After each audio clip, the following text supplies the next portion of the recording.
8 years. Yes, that's how long the Broncos fans have been waiting to see their team in the playoffs. But this Thursday night, that drought could finally end. In a statement-making performance this Sunday, the Broncos dominated the Indianapolis Colts 31-13, improving to 9-5 and positioning themselves just one win away from a playoff berth. Let's break down how the Broncos got here, what Sunday's victory tells us about this team, and what to watch for in Thursday's crucial matchup. What's up, buddies? Welcome back. If you are new here, make sure you hit the subscribe button. We cover all AFC West news here on this channel. So, Sean Payton's squad now sits as the AFC's 6th seed, and a victory over the Los Angeles Chargers on Thursday Night Football would do more than just secure their first winning season since 2016. It would punch their ticket to the postseason for the first time since their Super Bowl 50 victory. You know, this isn't just another late season game. With 3 teams sitting at 6-8 just outside the playoff picture, the Colts, Dolphins, and Bengals, Denver controls its own destiny. A win on Thursday would put the Broncos out of reach of these challengers,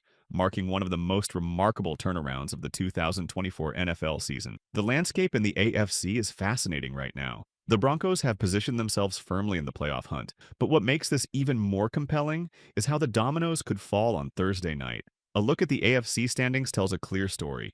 Denver's sitting at 9-5, and winning in Los Angeles would make them unreachable for those 6-8 teams fighting to stay alive. Above them, the AFC looks stacked. You've got the Chiefs at 13-1, the Bills at 11-3, and the Steelers holding strong at 10-4.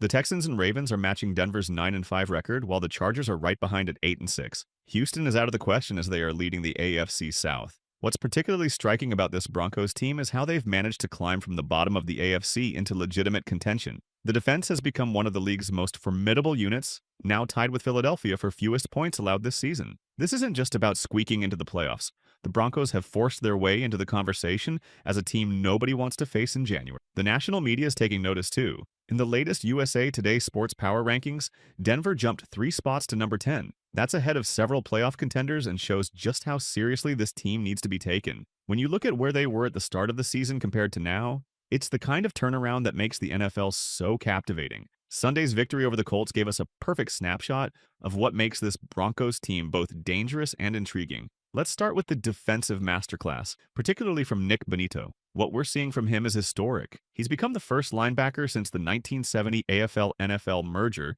to score touchdowns of 50-plus yards in consecutive games. With 11.5 sacks on the season, plus a pick-6 and a fumble return for a touchdown, Bonitto is making a legitimate case for Defensive Player of the Year. The last player to record at least 10 sacks and 2 defensive touchdowns in the same season, J.J. Watt in 2014, and he won Defensive Player of the Year that year. On the offensive side, Bo Nix's performance tells us a lot about this rookie quarterback's resilience. 3 interceptions could have derailed many young quarterbacks, but Nix showed impressive mental toughness. He bounced back to throw 3 touchdown passes and led 4 scoring drives. That's the kind of response you want to see from a rookie in December. What's particularly interesting is Sean Payton's response to Nix's struggles. Instead of putting it all on his young quarterback, Payton took some accountability for the play calling. "I get mad at myself," Payton said after the game.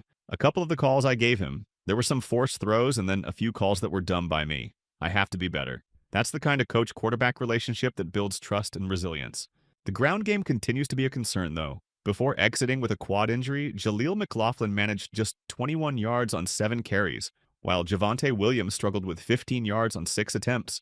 Ironically, it was Nix who led the team in rushing with 23 yards, even after losing yards on victory formation kneel-downs. For a team pushing toward the playoffs, getting more production from the backfield needs to be a priority. The defense's 5 takeaways proved crucial in overcoming these offensive challenges. When you look at the complete performance, you see a team that's finding different ways to win. A crucial trait for playoff-bound teams. The ability to overcome adversity, whether it's turnovers or a struggling run game, shows this team has developed the kind of resilience that makes them dangerous in big games. Looking at the individual performances from Sunday's game, the Pro Football Focus grades tell a fascinating story. The offensive line, which has been a focus of attention all season, put together one of their strongest collective performances. Mike McGlinchey graded out at 81.3, Ben Powers at 78.1, and Quinn Miners at 77.6. Those are the kind of numbers you want to see heading into crucial games. But the defensive grades really jump off the page. Nik Bonitto's 92.2 grade wasn't just good, it was elite. Brandon Jones matched that level of play with a 92.0 grade,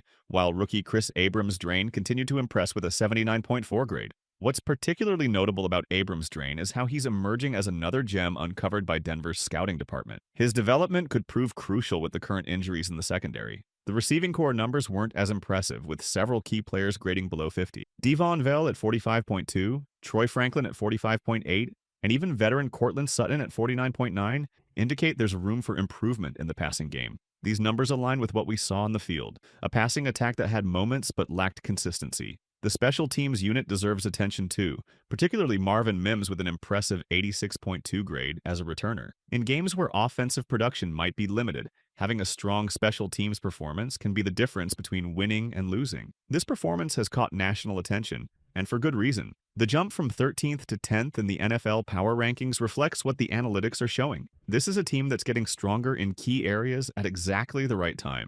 The defensive metrics are particularly impressive as they're now tied with Philadelphia for fewest points allowed this season. These aren't just numbers on a page, they're indicators of a team that's peaking at the right time, even if some areas still need work. The grades suggest this is a team built to compete in January, particularly if they can maintain this level of defensive excellence while finding more consistency in the passing game. Thursday night's matchup against the Chargers comes with both opportunities and challenges, particularly given the short week of preparation. The injury situation is going to be crucial to monitor.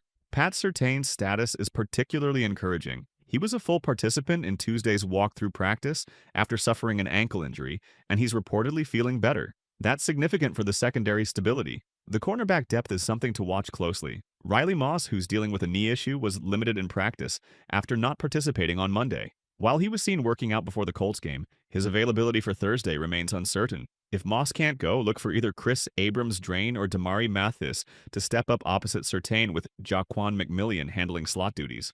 The running back situation needs attention too. Jaleel McLaughlin's quad injury limited him in practice, which could impact the already struggling ground game. DJ Jones was also limited with a finger injury, while John Franklin Myers didn't practice due to a foot issue. On a short week, these injury concerns become magnified. The Chargers, right behind Denver at number 7, present a significant challenge, especially in their home stadium. But for Denver, the equation is simple. Win, and they're in the playoffs. A victory would put them at 10 wins, mathematically eliminating the 3-6-8 teams currently on the outside looking in. The key for Thursday will be whether the Broncos can maintain their defensive momentum while finding more consistency on offense. With both teams having minimal prep time, execution and adaptability will be crucial. This is exactly the type of game where veteran leadership and coaching experience can make a difference. While the immediate focus is on Thursday's crucial matchup, the Broncos are clearly thinking about long-term roster development too. On Monday, they brought in 12 players for workouts, with an interesting focus on CFL talent. 11 of the 12 players came from the Canadian Football League, showing a creative approach to talent acquisition. The workout group included 3 wide receivers, 2 offensive linemen, 4 linebackers, and 3 defensive linemen. What's particularly interesting is that 4 of these players, Isaac Darkangelo, Makai Polk, Jonah Tavai, and Davion Taylor, have previous NFL experience. These workouts are likely aimed at potential reserve future contracts for the 2024 season, showing forward-thinking roster management even during a playoff push. Looking at the final stretch of the season, the schedule presents both opportunities and challenges. After Thursday's game in Los Angeles, the Broncos face road action against the Bengals before closing out the regular season at home against the Chiefs.